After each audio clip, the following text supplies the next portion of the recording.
আসসালামু আলাইকুম।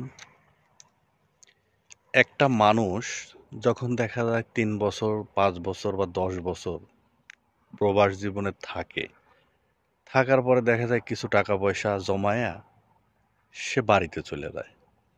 যাওয়ার পরে কোনো বিজনেস শুরু করে আরকি।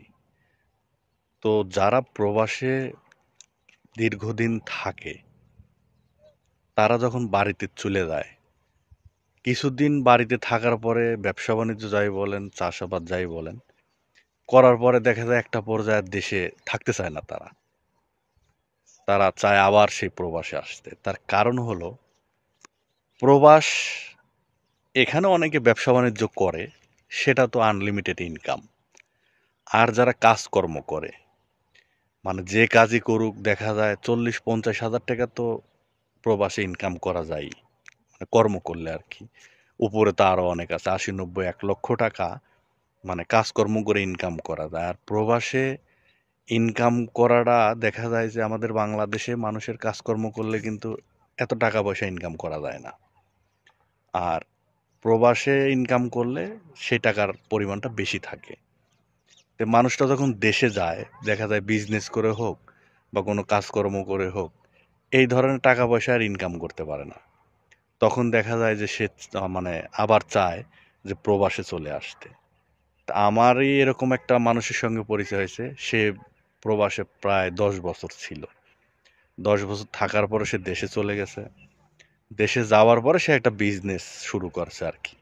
প্রায় ৮-১০ লক্ষ টাকা ইনভেস্ট করে সেই বিজনেসটা শুরু করছে। প্রায় ১-১.৫ বছর পার হয়ে গেছে এখন। সে তার ওই ব্যবসার টাকা-পয়সা আর খুঁজে পায় না। এখন আমি একদিন তার সঙ্গে কথা বলতেছি, সে বলতেছে, "আমি আবার প্রবাসে যাবো।" সে পাসপোর্টও অলরেডি জমা দিছে। তো আমি বললাম যে, "কেন বিজনেসের কি সমস্যা?" তো বলতেছে, "আমি ৮-১০ লাখ টাকা বিজনেসে ইনভেস্ট করেছিলাম। সে টাকা-পয়সার কোনো হিসাব-নিকাশ নাই।" আর সেই সকাল দেখা যায় ৮টার সময় যাইতে হয়। ১০টা, ১১টা, ১২টা পর্যন্ত থাকতে হয় দোকানে, বিজনেসের পিছে। মাস শেষে দেখা যায় যে ১০,০০০, ১৫,০০০ টাকা ইনকাম হয়। তো এই যে আমার এটা ভালো লাগে না, আমি আবার প্রবাসে যাব। তো প্রবাসে সে যখন ছিল, সে মান্থলি ১,০০,০০০ টাকা ইনকাম করত। তার কিন্তু এরকম ১০ লক্ষ টাকা ইনভেস্ট করা লাগতেছিল না।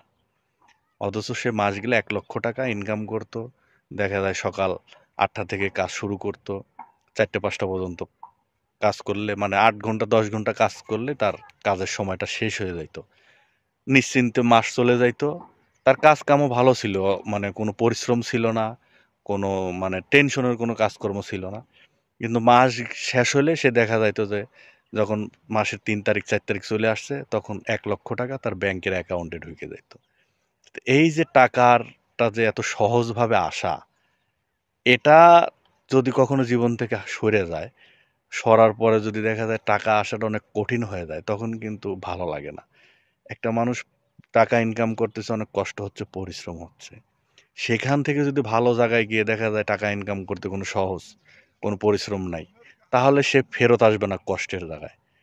কিন্তু সহজভাবে টাকা ইনকাম করা জায়গা থেকে যদি সে কষ্টের জায়গায় এসে পড়ে, তাহলে কিন্তু সে আর এখানে থাকবে না। সে আবার ওই সহজের জায়গায় যাবে। তো প্রবাসে এরকম কিছু, কিছু মানুষের জীবনে টাকা ইনকাম করাটা ততটা পরিশ্রম না, কোনো মানসিক টেনশন থাকে না। তো তারা দেশে গেলে কিন্তু থাকতে পারে না। তারা আবার প্রবাস জীবন আসার জন্য উঠে পড়ে ব্যস্ত হয়ে যায় আরকি।